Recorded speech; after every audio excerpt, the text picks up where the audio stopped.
Hello and welcome to Grind Slime TV with me, your host Aaron, and today we're heading over to Providence, Rhode Island.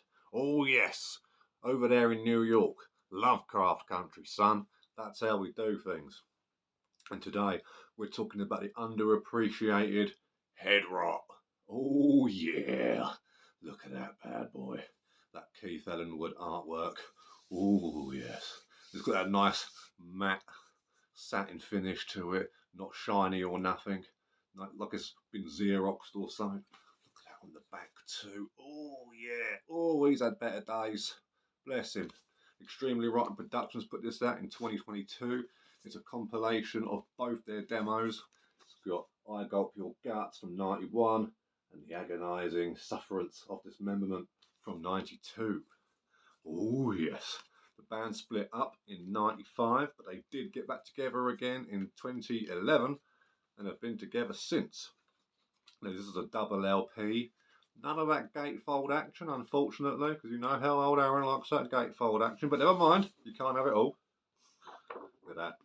Got some, oh yeah, live flyers and photos there. Oh, very nice, very nice. On the back, you've got that I Gulp Your Guts demo artwork from 91. And underneath it, I don't know if you can see that or not. Yeah, of course you can. You've got the old Burt Cabana artwork for the second demo, which says the long title I'm always forgetting it, The Agonising Sufferance of Dismemberment. Oh yeah. So proper old school gear, cannot go wrong at all. Sort of it's hard to pin down a death metal band that sounds like exactly like these guys. Not that they're doing anything overly original, which, you know, there's nothing wrong with that. But if you're into bands like Embalmer, Autopsy, early Obituary, Phlegm, you know, those Rot Trevor, that kind of ilk, you know, this band isn't like a clone of any of those, but there's the similarities here and there. You know, there's a lot of that sort of slow pace, not like knuckle draggingly slow, but it does slow down and hit those mid pace sort of tempos. There's not really any uber blasting or anything. They have their fast moments, but it's more sort of mid paced, groovy, catchy, just heavy death metal, really sort of sludgy and grimy, the way you want it to be. Their best output for me is their EP, Among the Remains. This came with the LP that was put out by Extremely Rotten Productions, which is, I believe, is owned by the young man from Undergang, and I think he's in Torturak as well, over in Denmark. Can't remember, but that's his label. So, and this here was recorded in November of 1992, and it was a live studio recording, which is always my favourite. You know that. It's got the lyrics for 4 of the songs. It's got 5, but it hasn't got any lyrics for the song Contorted Mass printed, which is arguably their heaviest song, I think. They got some really good, like, I mean, it's all heavy, but that one in particular is just, oh yeah, bone-crushingly so, right in the face. But it's also got notes here that it was recorded with a broken finger, broken pedals and bronchitis, the 3 Bs. Oh, dangerous. And it was recorded over at, what was it? Yes, Dissonant Records. Oh yeah. Oh no, sorry, Danger Multitrack Studios. Dissonant Records put it out. This was recorded by Joe Moody, may you rest in peace. And on the back here you can have a little look. There's 3 of the chappies there, look. Old Mike Brown there, me and him used to talk back in like 2011 when they were getting started up again. Look at that, look, Chavvy's got a really cool, I think that's Skip Bradshaw on the end there. He's got his cool Corpse Molestation t-shirt on. I've got that demo and all. I think that's the band that went on to be Bestial Warlust, sort of old school death metal from Australia, and then they went on to the sort of Black and Death sort of stuff. But it's cool, you know, it's all good. It's wicked stuff. Look at that artwork and all that sort of mental funeral sort of styled beastie. Chewing the arm off. Oh, Gordon Bennett. Yeah, particularly good little fun note. The song "He's Dead" is a good fun song about Jesus being killed. There's bloody lyrics on it are Jesus is dead and I don't care. He's just a hippie with long brown hair. It's quite funny, but it's also got whistling in it. Death metal with whistles, not like a rape whistle. It'd be fitting, but that's not the case here. What we got here is a proper little so it's cool. I can't whistle, but yeah, really fun. Like I say, they split up in '95 and they got back together in 2011, and in 2015 they put out their first and only full length to date. I'm sure they'll get on putting out some more when I can get this booklet out. You know, this is their Human Buffet album. It's coming in 2015, 2016. That cool ass artwork there by Luis Coronado. Yeah, Human Buffet. Look at that. She's squeezing her tit. She's got her claver. She's angry about something. There's the guys again. Pretty standard inlay. You know, just your lyrics and your cheers list. But what I like about this album is, though it's not as good as the demos, at least it's all new material. It's not like they've just gone back to, oh, let's just re-record the demos and just put that out. No. They wrote new stuff. They put it all together. Look at that bonus bit of artwork there in the CD tray from Luis Coronado. Oh yeah, very cool. Very cool. On the CD as well, but you know. Look at this. Look at that. Boom. Skull ladle.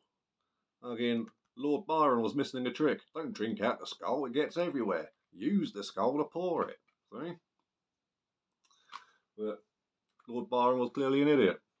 Not as clever as me, I'm the cleverest. So there is some really old school death metal there, and it's one of those New York death metal bands that always gets left out of the conversation.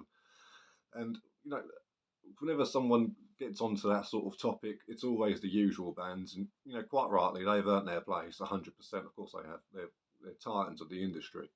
But, you know, bands like Mortician, Incantation, Immolation, Suffocation, Repudiation, all the other Asians, you know, Internal Bleeding, Phlegm, again, to mention the band from earlier. I believe they were from New York, weren't they? I'm sure, yeah. Agoraphobia, I think they were as well. Or were they New Jersey? I can't fucking remember.